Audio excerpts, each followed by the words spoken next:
An immaculate inning. 9-pitch, 3 strikeout. Rarely happens in baseball. Hello, everybody. Welcome back to the Immaculate Inning podcast. This is the first week that we've shifted to our Wednesday evening recording and posting time. So me and Drew and Shane back at it again. So we're going to look to maybe get some hosts here soon, but we'll continue with us too. Yeah, so I guess we can just jump right into it, Shane. We can jump right into our 5 series. If you want to go ahead and kick us off, yeah, go right ahead. Yeah, and this is the last week that'll cover regular season baseball as regular season comes to an end on Sunday. And I was kind of looking at it, and actually, kind of something that we had discussed on our end, but I think it'd just be best to kind of hold whole podcast like on Wednesdays, like we said, and it'll kind of be in the middle of playoff series, but that's just there's really no way to coordinate where we meet at the end of every playoff series. It would just kind of be variable time. So we'll give you the coverage that we can, and we're excited about this postseason, and we thank you all for tuning in. Little rant, second introduction. So yeah, let's get right into it. First series, Brewers versus Marlins. This is an interesting one.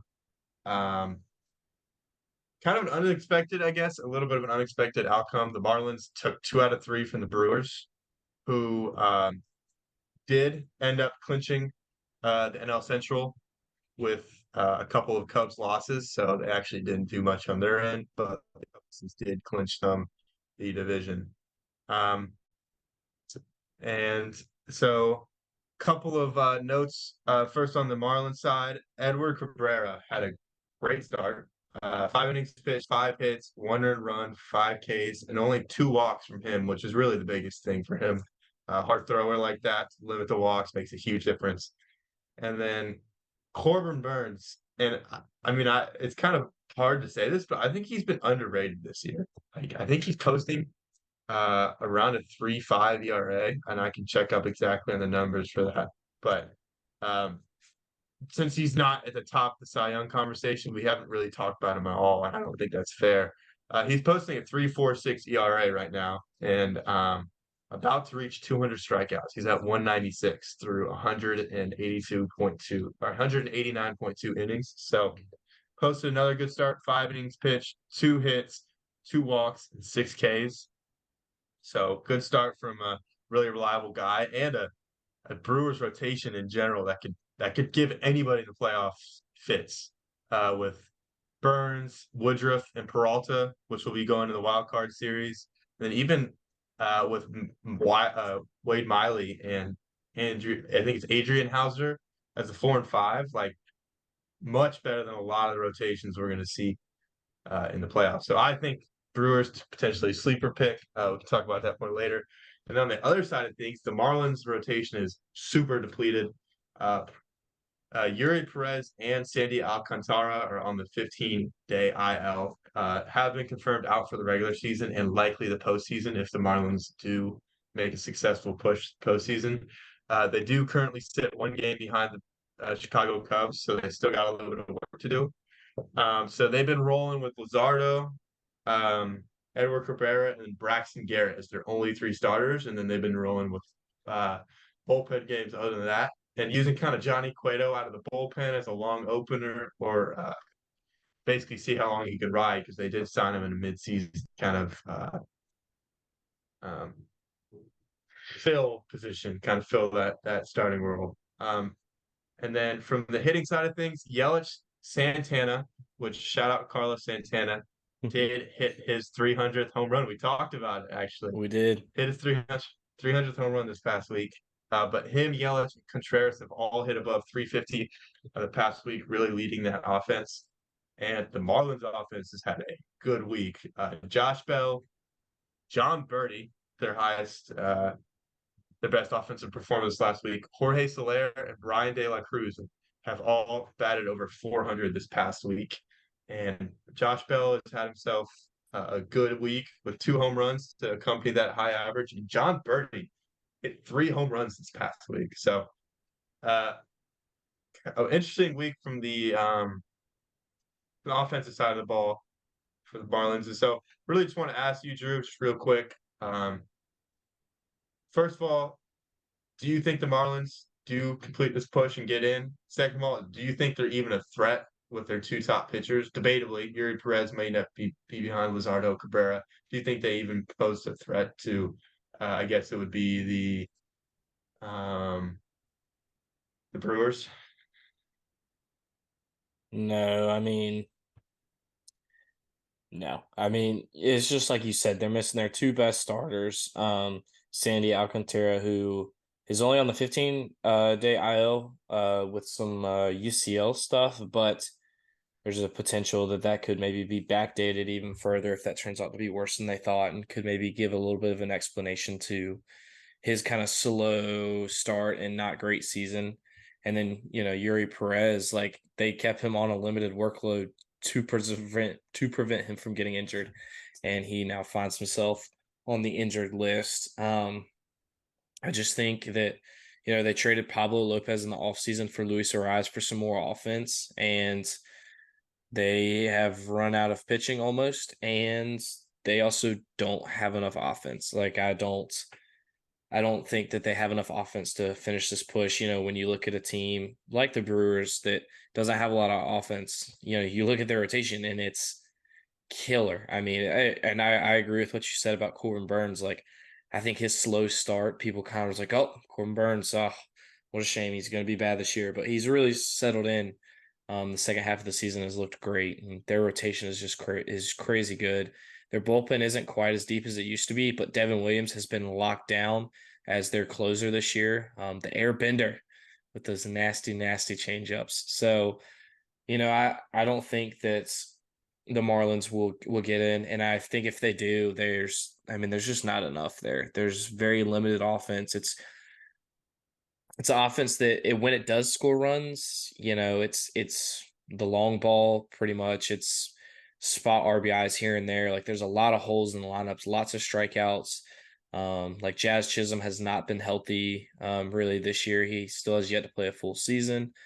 Jorge Soler has been in and out of the lineup, inconsistent as well. There's been weeks where he's been the hottest hitter on the planet and weeks where he's been absent at the plate. So, yeah, I mean, no, I don't think they'll make it, and I think if they do squeak in, it'll be a pretty quick series in the Brewers' favor. Yeah, I think it's interesting looking at the wild card standings. Like I said, they're a game back of the Cubs. But the interesting part is the Cubs have a plus 100 run differential, and the Marlins have a minus 60.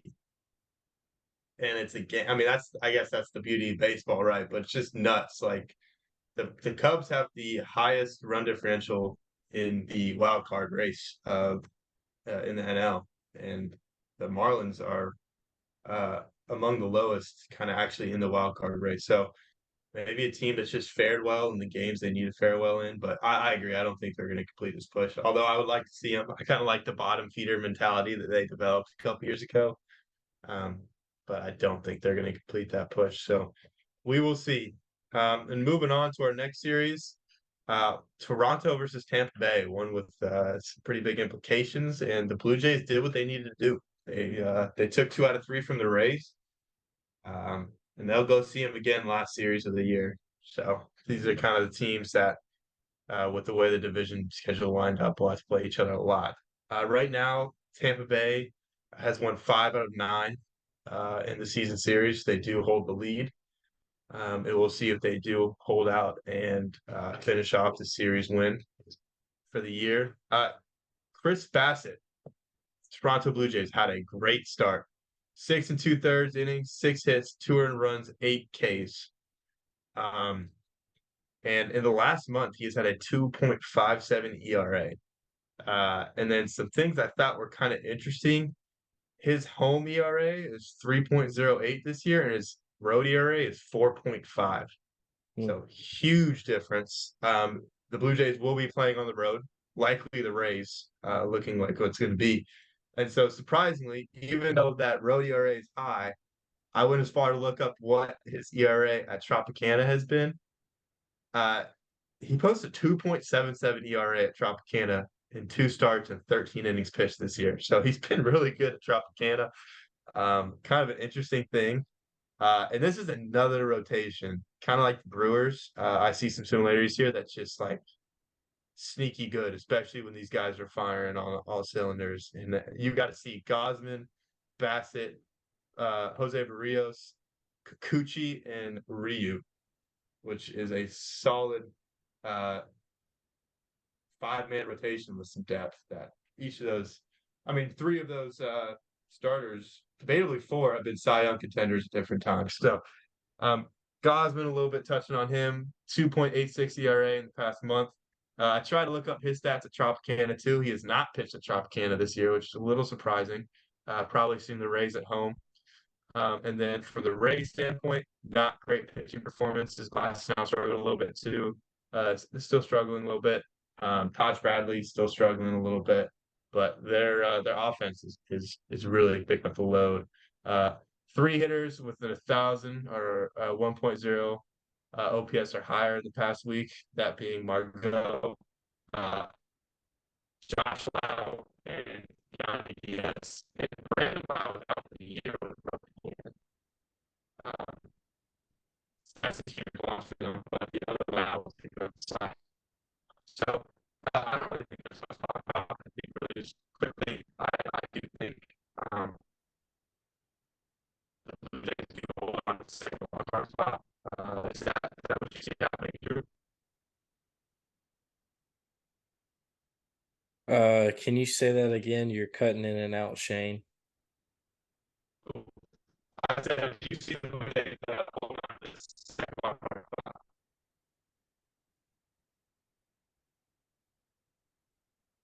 That's still super choppy. Do you see the Blue Jays hold on to the second wild card spot? Um, I couldn't quite hear your question there, but I assume that you were asking about if the Blue Jays have a chance to knock off the Rays in the wild card to make it out. Um, and I kind of like what you were saying before you were starting to cut in and out there about their pitching staff. They have a really good pitching staff. I love Kevin Gausman. I read an article about him the other day, which is actually really interesting. He's changed his arm slot by about 3 inches. He's dropped it about 3 inches lower, which has really given him the ability to spot his fastball a little bit better, more down and kind of in the bottom quadrant of the zone to a righty, down and in on a righty. It's actually hurt his splitter a little bit much, not in movements, but in terms of, I guess, how the batter is perceiving those two pitches play off each other. So the fastball is a little bit more down and kind of moving more down into that bottom quadrant, whereas that's what his splitter does as well. It just kind of wipes off this way to go into a righty, so it's coming this way. So his splitter's been a little bit less effective this year, but I love him as a pitcher. I wish that he had been able to make a little bit better run at the Cy Young. He was my Cy Young pick for the AL at the beginning of the year. But yeah, man, I mean, that rotation is nasty, and their lineup has the potential to be really good with Bo Bichette. Vladdy, is an interesting case because we're kind of getting removed from that MVP-esque season that he had in 2019. So there's a question of if that was an outlier season or if he can truly get back to that. One of the things is that his launch angle is just so low, and kind of how he approaches his hitting. Watch the video of him kind of talking about it. Is he wants to pepper line drives pretty much gap to gap. He doesn't want to pull a bunch of balls. He doesn't want to lift a bunch of balls pool side. He wants to sit hard hit line drives middle. And that's the farthest part of the park, and also where some of the best and quickest defenders will be playing in center. He's just having a lot of hard hit outs taken away from hard hit balls taken away from him. They're not falling. Balls aren't getting over the fence quite like they would if he would pull a couple more. But if he can kind of put it together, he's been hitting better recently. Another name in that lineup, Matt Chapman, is also can be a great hitter. Had a torrid start to the season and really cooled off after that. But if he can get hot again, I mean, he can really propel that team. Kevin Kiermaier, I mean, plays great defense, but's been hitting well this year. Whit Merrifield, a utility guy that they picked up.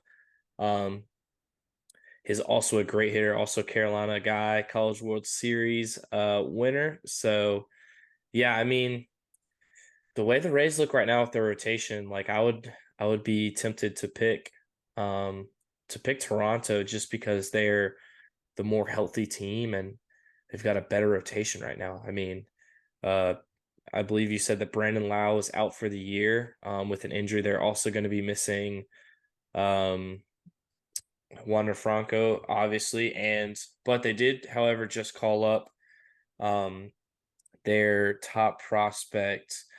Let me get his name really fast. He plays shortstop as well. This is the wrong team. But yeah, so I think that I think I don't know, I like the Toronto Blue Jays. I Junior Caminero is who they've called up. He's hitting 15 plate appearances, 214, an OBP of 267, 286 slug for WRC plus of 57. So not quite the entrance they hoped that he would make. He's striking out 26% of the time, only walking 6% of the time. So not great numbers there, but maybe once he gets a little more comfortable, he'll be good. But I don't know. I think I'm gonna roll with the Blue Jays out of the wild card. I think I'm gonna take them over the Rays. I think that's a legitimate pick. I think a lot of people would agree with you. So we'll see how it goes. But I mean, these teams are both dangerous to get past that round. So uh, Yep. interesting race to watch. Um, I think with that, I hand it over to you, Drew. Yeah, so we've got three more series that we're gonna highlight. We have a team that does repeat here. We have a league, a division that repeats here. So we will start out kind of with not it's a big series and showdowns, but not a lot of impact from this series individually. But the Phillies and Braves played earlier last week. The Phillies took 2 out of 3 from the Braves. They looked really good. Their pitching was on point. They were able to kind of roll out their top end guys for this series. And the Braves were kind of a mixed match. But just some quick stats from that. Acuna hit 357, 2 homers, 1 stolen base. Ozuna hit 500 with 4 RBIs. So Ozuna has continued to be really crucial to this Braves lineup out of the DH spot. Acuna now has 40 home runs. Well, 41 now. He's a 40-40 kid. 41 homers and 68 steals on the season. So looking to become he's the fifth 40-40 ever. He's the first 40-60 and also looking to become the first 40-70. So we'll see if he can do it. Strider had a really good start on the mound. 7 innings, 11 Ks, 0 walks, 3 runs. He gave up a 3-run bomb to Bryce Harper. So he's still giving up hard hit balls, home runs, but his walks have been really good this year. He's really not walking a lot of guys, and that was one thing early on in the season and last year that was a little concerning because, I mean, walks are killers, especially with a guy like Strider who gives up such hard hit balls and so many bombs. But the Phillies kind of took their unorthodox performance at the plate. Bryce Harper hit 167, but hit 2 home runs and 4 RBIs. Nicholas Castellanos hit 273 with 3 homers and 4 RBIs as well. So kind of the low average, high RBI, lots of home runs lineup that we're kind of accustomed to from the Phillies, especially Kyle Schwarber. The pitching side, Nola and Wheeler both had great outings as well. Aaron Nola went 6 innings, 2 runs, 8 Ks, 0 walks. And then Wheeler went as well, 6 innings, 1 run, 5 Ks, and 2 walks. So we really are seeing a Phillies team that's really settling in and looking like a true postseason contender. Their starting rotation is, at least from the Wheeler and Nola starts, seems to be dominant. Their bullpen is very good, and their lineup is as lethal as ever. So, any thoughts about that series, Shane? Yeah, I mean, I always think it's funny when Azuna from the Braves name comes up. Um, but yeah, he has been a big piece, despite kind of what fan perception of him is. Um, Mhm. from the Philly side, again, another really dangerous team like we saw last year that can really shake up the postseason picture. And a guy I want to point out from their side of things, Trey Turner, since the infamous ovation Yep. his past Hmm. 46 games, 328 average, 1.041 OPS, 16 bombs, 42 RBIs. So he's getting hot. A guy that was a preseason MVP pick for a lot of people. So watch out for the Phils, man. I really think they could do Oh some yeah, damage. definitely. And he's playing a lot better defense. Before that, he was struggling on defense as well. So, and quick side note, last that I had checked, I do not know what it is now, but he was 29 of 29 on stolen bases attempts. So he was perfect. I would have to double check that stat now, but I believe going into today, he is perfect. He has not been thrown out on the bases yet. So yeah, let's get into this last two series here. Let's head out to the AL West. Wild, wild west, The Drew. wild, wild west, baby. Hey, you know what? You gonna get the cowboy While we're hat? talking about the West, we're gonna put the cowboy hat on. Um, we're gonna head out. We're gonna head out to the Wild West now for this one. All right. Um, This is why we yeah, need screen recording. exactly. So if you're listening to this on Spotify, go check us out on YouTube. And you can see me in my cowboy hat. You guys will love it. Maybe we'll post some reels on Instagram. Maybe we'll do this too. Yeah, So up to media coverage, and we do have yeah. some exciting potential new opportunities maybe coming out. So stay We tuned. do. Stay tuned. Stay tuned. Yeah. So let's just hop right into the Wild West, baby. We'll start first with a series that's going on right now. Astros versus Mariners. That series is tied 1-1. Kyle Tucker and Jeremy Pena are both hitting 500 so far during the series, so they've been consistent at the plate. It's good to see Jeremy Pena kind of having a good series. He's really been not what people hoped he was going to be this year. Last year, he kind of maybe cemented himself as the Carlos Correa replacement. This year, while he's been on the field, just hasn't been quite as effective at the plate. Altuve does have 2 RBIs through these 2 games and is hitting 444. So he's continued to rake. Um, Verlander turned back the clock and turned in a quality start. I mean, not that he has been pitching bad this year. He's been pitching great this year, but Plus, in they turn back the clutch, clock to last year. yeah, exactly. So he goes 8 innings, 1 run, 1 walk, 8 Ks. So big performance from him. One quick note too. Christian Javier turned in a start that was 4 2/3 innings, 3 runs. So he's kind of continued to struggle this year. Many people hoped that he would step up and be like a true number 2 behind Framber Valdez, who's been excellent this year. Obviously now Javier is more of a 3 because they traded for Verlander at the deadline, but still has continued to struggle off the mound. Mariners side, not a whole lot of big performances at the plate. Josh Rojas is hitting 429.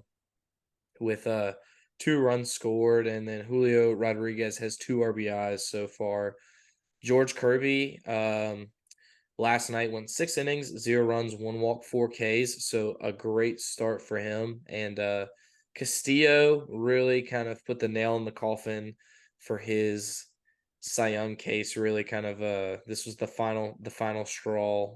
Castillo, he gave up 5 runs through 6 innings Monday night. So Garrett Cole will be your AL Cy Young winner. It was already decided before then, but that was just kind of like a little bit of icing on top for Mr. Cole. But let's before we kind of unpack all this, let's hit our last series, which also relates to this.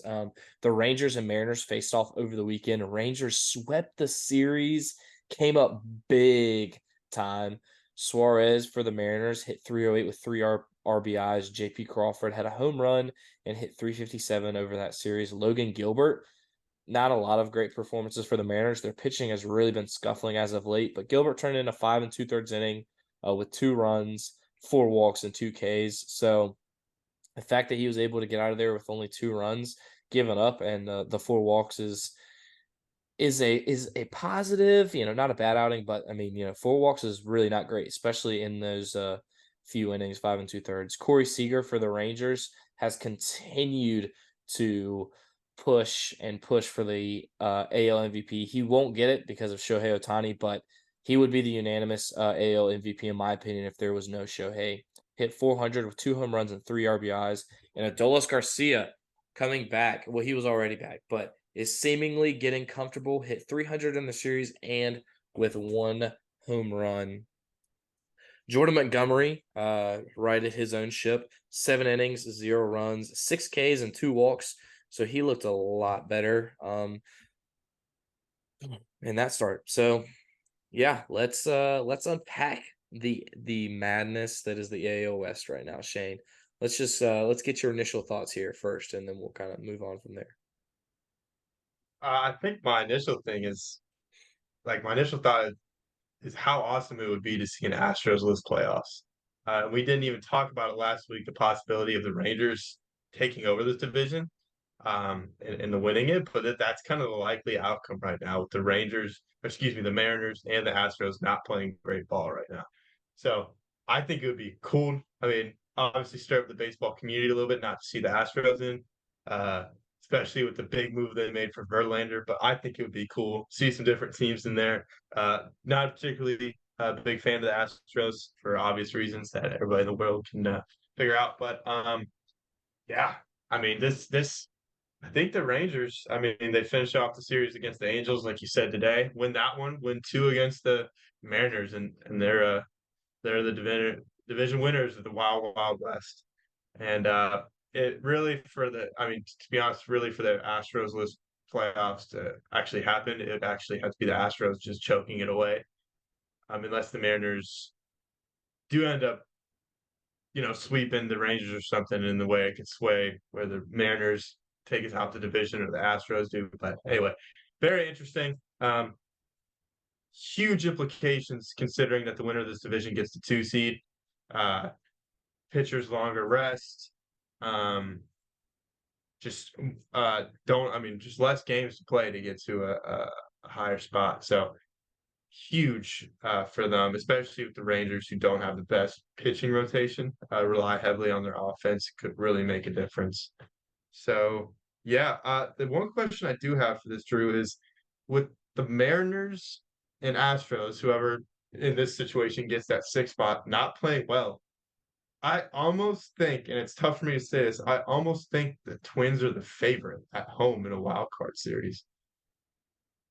Like, what are your takes on that? Are they? Carlos Correa hasn't played for 9 days now with his plantar fasciitis, but they're playing some good ball. They got some good pitchers, Sonny Gray, Pablo Lopez in a 3-game series that can make this really tough. Astros and Mariners have not been playing well. What would you say to kind of support that? The Twins are the favorite, and then what would you say against it? Hmm. That is a great question. Oh man, I mean, I do love the Twins rotation. Kenta Maeda's been pitching great this year. As Bailey you said, Ober, didn't even yep, mention Bailey him. Ober has stepped up. I watched him pitch in a game. I think it was against the White Sox last year on TV. This is a random thought, but they were kind of talking about they were hoping for him to kind of take a step forward as a pitcher. Last year, didn't do great in the start, didn't really step up, but this year he's been stepped up big time for this rotation. Not to mention they have one of the best closers in the league, Julio Duran. I mean, for those of y'all who have not seen his entrance, look it up on YouTube. It's electric. The lights go out. They do like the Ring of Fire thing, like Craig Kimbrell used to have. They play like this remix Latin song, like super super electric. Really gets gets me going. I'm like, oh, let's go, So, but I mean, Royce Lewis has been hot. Um, I mean, we didn't even mention Joe Ryan, pieces exactly. in the bullpen like Emilio Pagan, and now Hmm. Dallas Keuchel, who's actually been a good lefty piece for them for the bullpen. Like, especially in a three-game set and a wild card set, you piece all these together, bring Joe Ryan. You're telling me if you bring Joe Ryan or Maeda out of the bullpen, like especially backing up Lopez or Sonny Gray, like I think this Hmm. could be. I don't think they're going anywhere after this, but I think a three-game set largely benefits the Twins, especially at home against two teams that are not playing well. So I'll just keep adding to the information here. But what is your take on that? Yeah, I mean, I think Byron Buxton is a huge question mark for that team, and I think, oh man, it's hard for me to take Minnesota just because their lineup is so spotty. Like Correa, when he's been healthy, has not been great. Buxton has played 85 games and is maybe back, maybe not. It's still kind of a question mark with him. Royce Lewis is dealing with a hamstring injury right now. They're just so up and down on offense. Like I love their rotation and I love their bullpen, but you know, there is a reason that they've only won 84 games and that they really just kind of ran away with the division in the past week or so. Mainly because Cleveland essentially gave up. Fun little side note here: Detroit has actually moved above Cleveland for the number 2 spot in there. They are half game above Cleveland.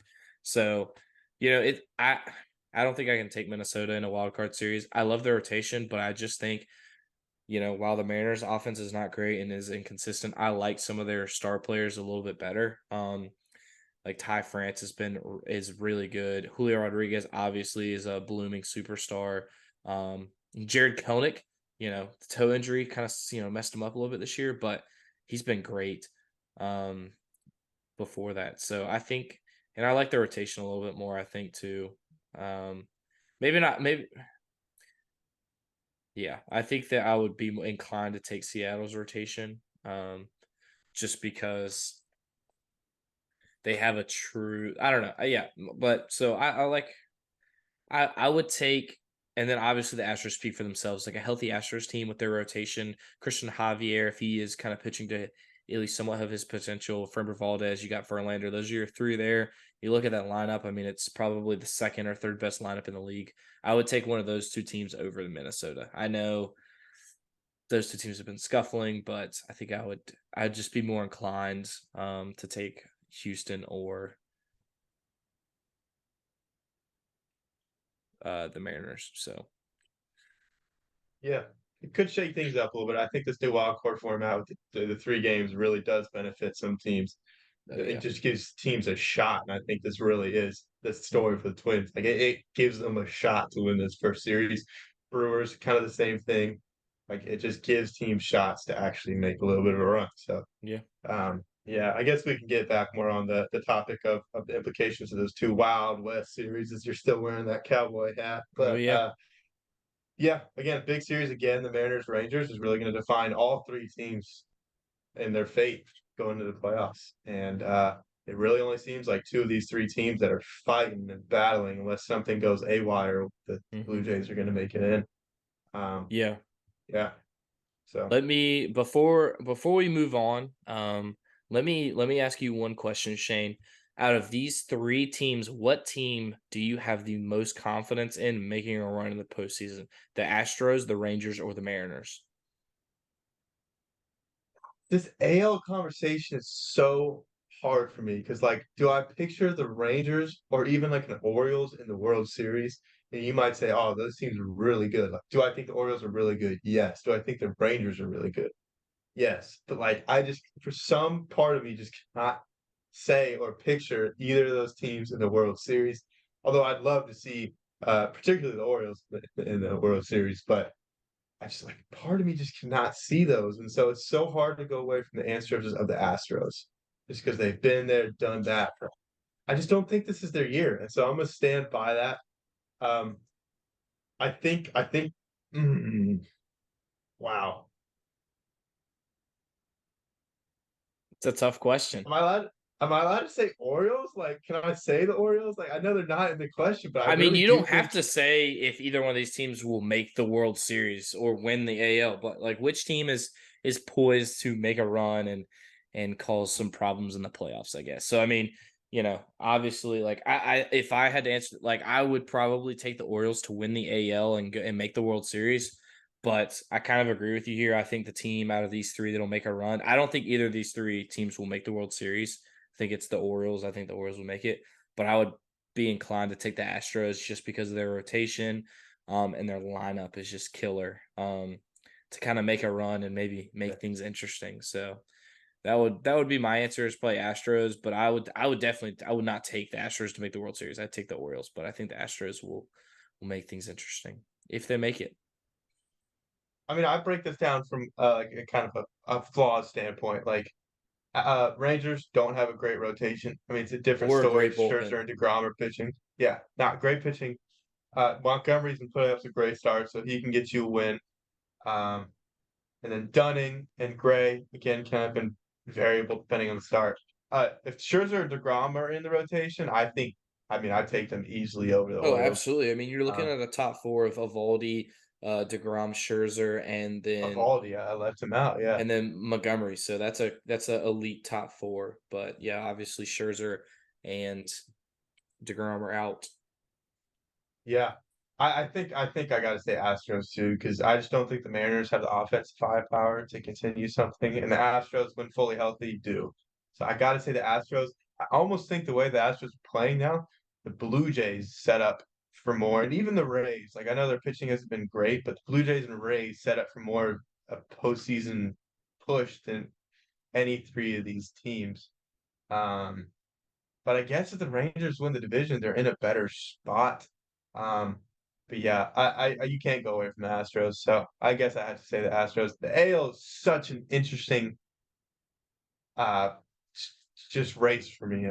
There's no team like the Phillies in this wild card race that's clear like, oh, they have all the pieces Yeah, to like even make like the Phillies to me, if they were in the AL right now, I'd probably give them the favorite. As crazy as absolutely. it sounds. No, They you're just have the pieces. They have the yeah. pitching, the bullpen, the lineup. Like, there's no team that's just like complete. I mean, and there's three teams in the NL for me, that being the Braves, Dodgers, and Phillies, that are like complete World Series contenders. So The anyway, Phillies I would won't go too much over it. probably the Phillies would probably be in contention to win any division other than the NL East or West. Like if they were in any other division in baseball, they would be winning it or within 5 games of winning that division. Just Yeah, because the of AL East might be the other exception, and I don't know exception. I think they'd be in the conversation. I don't know if they quite, but again, the Phillies are a team that can get hot. Red October, exactly. that's a crazy stadium to play in, Oh and yeah. they will be playing. My roommate who's a Phillies fan just heard me say Red October. He just screamed it. So yeah, he said go Phils. So um, I have to keep up with them because of him. So Oh I'm yeah. sure he. You want to come in here and make a cameo? Okay, well he's coming in real quick. We got All right, this let's is a hear let's real. hear your spiel on the Phils. I don't know. Can you say something? Can you hear it? Can you want to give me an AirPod? Yeah, Yeah, I don't I know can if hear him. I the can hear mic. him. Okay, what you got on the fills? Hold on. Speak real quick. Let me see if I can hear Yeah, you. yeah. What you got on the Can you hear Phils? me? Yeah. Yeah, he can hear you. All right, listen. Phillies, it's going to be an electric atmosphere. I've been to a playoff game last year. Let me tell you something. It does not matter how good or bad the Phillies are. They make the playoffs. They're going to make a run. The fans, it's like no other atmosphere. The fans will get the players' backs, and the players will feed off that energy, and we will just be rolling in the playoffs. Mark my words. And I Oh do yeah. want to Hey, say this we've because seen it. Trey Turner.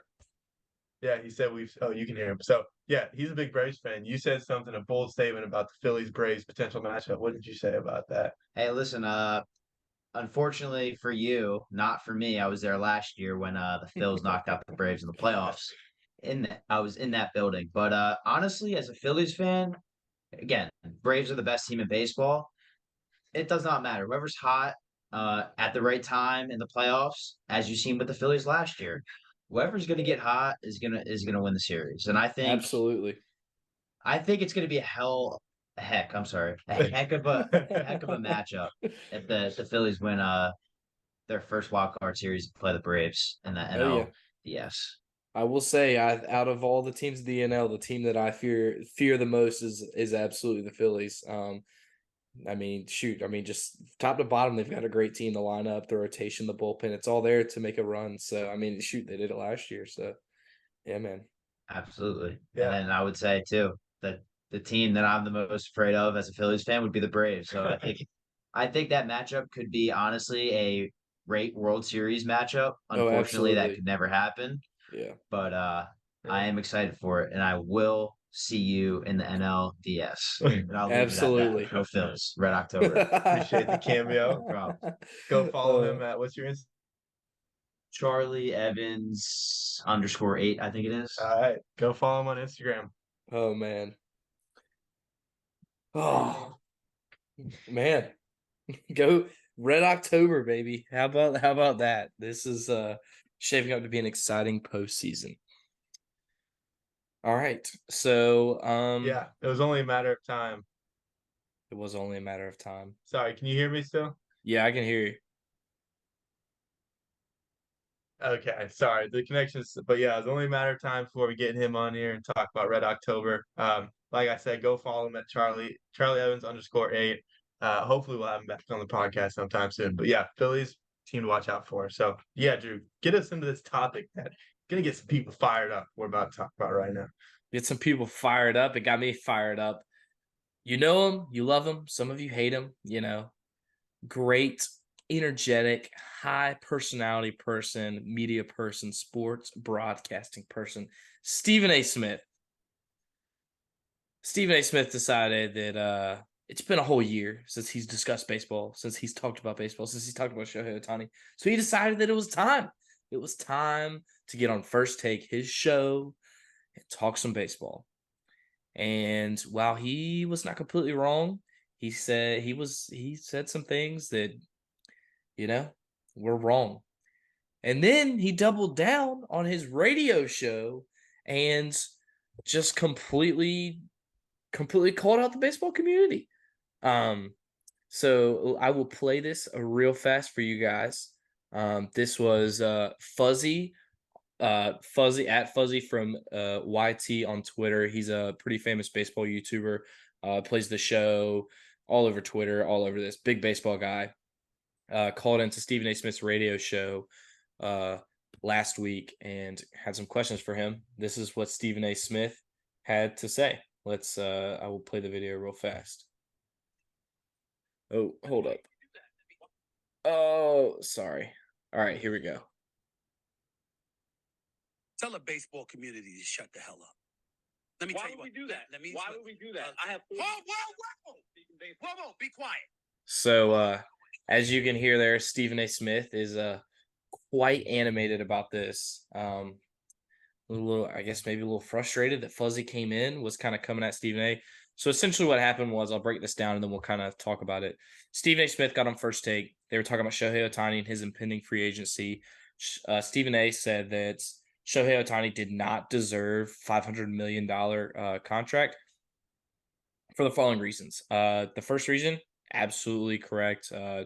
Very sound argument made by Stephen A. Smith. Claims that because he will not be able to pitch until 2025 and will theoretically be pretty limited especially at the beginning of 2024, does not deserve $500 million, which is absolutely true. There's a chance that he never pitches again or is never even close to what he is. So I think there's a very small percentage that we see him get that size contract. But then he went on to call out the MLB, call out attendance, call out the fans, call out Shohei Ohtani himself. So he then he then went on and said that because when he watches baseball games, which is very rarely, Stephen A. Smith has admitted this himself, he does not pay attention to baseball. He watches a few Yankees games here and there, not a big baseball guy, and that's fine. But he goes on to say that when he does watch the Angels, the seats are empty, whether it's at home or on the road. He claims it because Shohei Ohtani cannot fill up the seats on a daily basis. He does not deserve that contract. Basically saying, like, why, if I'm a GM, why would I pay a player who can't even fill up a seat? So then Fuzzy kind of calls in and is kind of questioning him, pulls out some stats saying that attendance is up and all that. Stephen A. Smith says, that's good for you guys that your attendance is up, but in comparison to football and basketball, it's nowhere near there. Basically, the counter argument to that is 162 games. It's hard for people to be at every game, especially, excuse me, when there's games at like 1 p.m. on a Wednesday afternoon. People have work and stuff like that. So, Shane, let's get your initial thoughts here. I'd love to talk about this for a little bit and kind of see, love to hear your thoughts.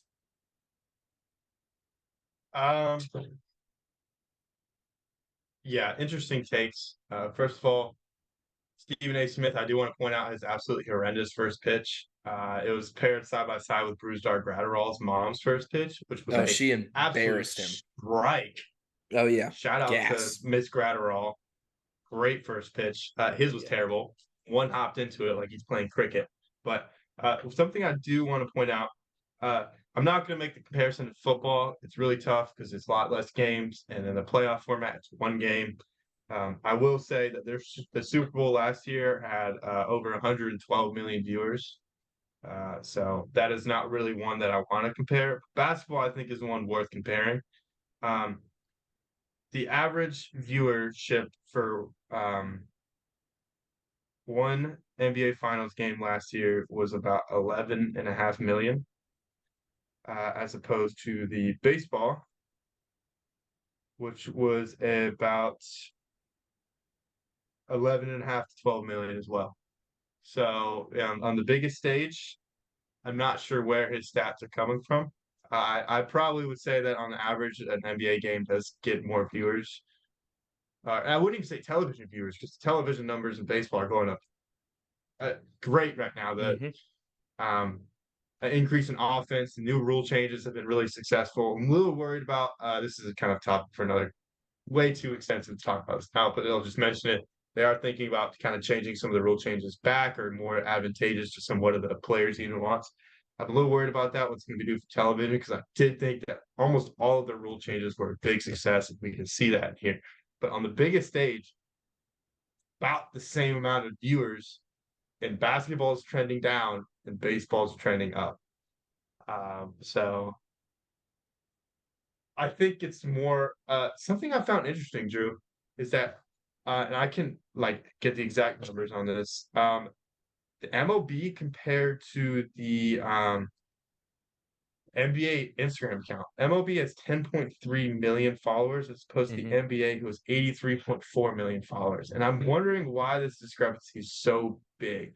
I know MLB has had a history of poor marketing, and the NBA has obviously been really good with that, but that's a huge gap for me. So I can't speak to that. But in terms of viewership, I kind of agree with your point. There's a lot of games, hard to get that consistent amount. Postseason baseball, I disagree with. I think it draws as many fans out to the park. Just besides maybe the midday games early in the playoffs and on viewership on TV. I think it's still kind of that idea of America's pastime that everybody kind of still does have like a baseball team, even if you don't follow baseball. His comments regarding Shohei, a little bit of, I mean, baseball players are the highest paid athletes in the world other than soccer players. So I don't quite understand why he doesn't think Shohei will get 500 million. I do agree with him to some extent. Like his value is limited by obviously that he won't be pitching for the next year. And I do think that this injury report that he's developing is going to make an impact on his career. But no, I think these are kind of silly comments from a guy that really doesn't know baseball and is trying to portray himself as that knows baseball better than he does. So, yeah, exactly. After Fuzzy called into a show and was kind of brought up some facts about attendance and all that, some actual real hardcore numbers, Stephen A kind of backtracked and was like, well, I never claimed to actually know, I was just kind of saying stuff like I didn't have the numbers or anything or whatever. So, I mean, it's clearly obvious that he was just kind of saying something just to get some clicks. So shout out to Fuzzy for really for stepping up the ambassador for the yeah community, the pastor for the baseball community. So I appreciate it. Exactly. So I do kind of want to talk a little bit about ESPN as a whole and kind of their coverage of baseball. Because Fuzzy also kind of noted this in his call in to like Stephen A. Like, you wonder if part of the problem of why like baseball, like maybe their Instagram account has fewer followers or stuff like that, or the reason baseball isn't kind of widely as talked about, it's like because the MLB has, or because ESPN has really kind of limited the exposure that the MLB gets. Like baseball tonight does not exist anymore. Sunday night baseball still does, but that's just that's not a weekly thing. Like it's just some of the big series that happen on Sundays. They broadcast on ESPN. Tim Kirkingen and Buster Only do a great job with that, along with a couple other people that they have in there. So ESPN, they have great people covering baseball, but they just do a poor job of marketing it. Like, what do you think? Would you want to see baseball tonight come back, Shane, or do you just think that this is kind of a lost cause with ESPN, and the MLB should kind of go out on their own marketing adventure, maybe explore their own kind of broadcasting or other venues, maybe solely through the MLB app or through local regional broadcasters? Where do you kind of see that issue, I guess? I'm going to be kind of brief on this because I'm going to be completely honest. I'm not as well informed in this as you Mhm. probably are, and many of the viewers are. But I do think it's a similar conversation to a lot of. I've heard this complaint from soccer fans too. Is that the soccer coverage on ESPN is not good either. I obviously think you cater to um, what gets the most views. And I think historically, I guess we have this conception, or lately, that we have this conception that baseball isn't good views. But I think with these rule changes and the viewership numbers that we're seeing, I think ESPN really has to take notice of that. And whether it is bringing baseball tonight back, whether it is getting somebody that knows baseball better on first take and shows that are supposed to cover general sports topics rather than just Exactly. basketball and football, that would be useful. So I think that's all I can really say on that. I'm just not well informed on that. Mhm. But I think we can kind of see in this offseason, maybe because this is the first year of the rule changes, if anything does happen. Yeah, I completely agree, Shane. Yeah. So I mean, we would love to see ESPN do a better job, and I think I don't know if baseball fans are asking for them to broadcast more games, but just a better coverage, like you said, like getting more qualified people to talk baseball. They have great writers like Tim Kirkagin and Buster Only are great writers. Jeff Passan writes for them. Really knowledgeable guys who just kind of aren't ever put in the spotlight. Jeff Passan definitely gets out there more just because of how active he is on Twitter and kind of his snarky personality and how he kind of fires back at people. But like even a guy like Ben Verlander, love him or hate him, like maybe bringing him on and having him talk. I know he's a little not controversial, but some people like him, some people don't. He loves Shohei. But Even like this, even bringing former players on. You don't see Pedro Martinez and exactly. David Ortiz and Alex, like even Alex Rodriguez. You see Kendrick Perkins. You Yep. see Shaq. You see, and this is TNT, NBA on TNT, I Yep. understand. Kenny the Jet. Like you see these The former Manning players brothers talking about. have their alternate broadcast of Monday Night Football. Like Yes. And I love that. It's great. It's great for the sport of football. Like exactly. it deserves to be something more expanded in baseball. So Get Big sorry. Poppy. Give Big Poppy a show and let him just get out there and he's personable, he knows the game, and he's great for viewership. I mean, everybody loves Big Poppy, so you know, With just some yeah, thoughts. So with Miggy retiring, dude. Get him at the lake. Get him Miggy. covering the Oh, he's podcast. awesome. Love Miggy. Such Yeah. a great personality, such a fun guy, just understands the game, is so easy to get along with, easy to listen to. So yeah, I mean, I think with that we will move into our little final thing here, a quick trivia question that I have prepared for Shane. It's about his team, the A lot White of pressure. Sox. A lot of pressure. I just feel this room just constricting on me, Drew. Yeah, you ready? I'm ready. Let's roll right into All it. right, let's see if you know your White Sox awards. Who holds the single season franchise record for RBIs? Okay. I have an initial thought off the top of my head.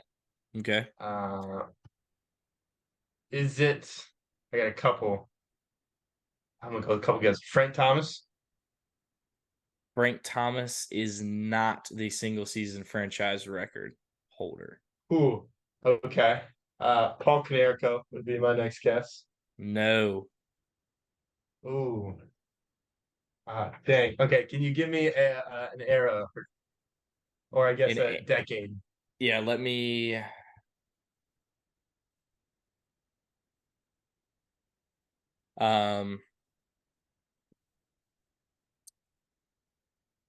this guy played in essentially the 90s. Ooh, this is gonna be tough. Um, you said single season Single or is it career? yeah, season franchise record. And I believe that year was 1996. Hmm. Have you heard of this guy? For I have heard of him. He's not super well, I would not say he's like crazy well known. He has gotten MVP votes. The highest he finished in MVP voting was second in 95. He was a silver slugger 5 times and an all-star 5 times. So from 92 to about 98 was really his prime years. I don't know if I'm gonna know this one. He was not on that 2005 World Series team, I'm guessing. I think that's what after it's on. Wait, I wonder if I have an incorrect.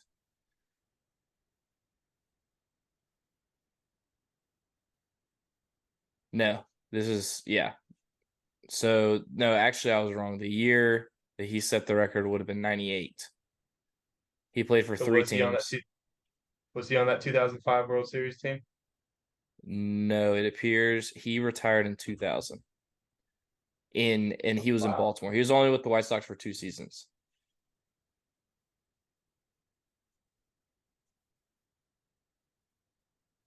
I don't. I mean, he wasn't like He's I know Reggie. he's Yeah, more well no. known for his first team. Do you want me to give it to you, or Was it the Yankees? no? Cleveland Guardians or Cleveland Indians at the time. I'm gonna have to. Oh, is it? No.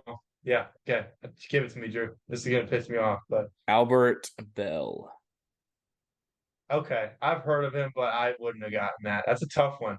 Yeah, Wow. he only played 2 seasons with the White Sox, but in 98 he hit 152 RBIs.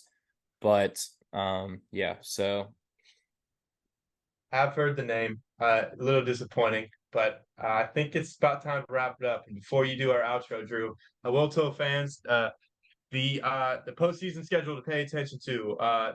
Season finishes up Sunday. We'll get back to you with more of the postseason schedule next Wednesday, but the wild card series for every team in the wild card starts Tuesday, October 3rd, and it goes through October 3rd, 4th, and 5th. So tune in Tuesday through Thursday of next week to see the wild card series. Excited for that. Drew, sign us off. yep. Thank you guys for listening. We're on YouTube now. DM us, email us questions, anything like that. Thanks for listening, and we'll see y'all next week. Peace.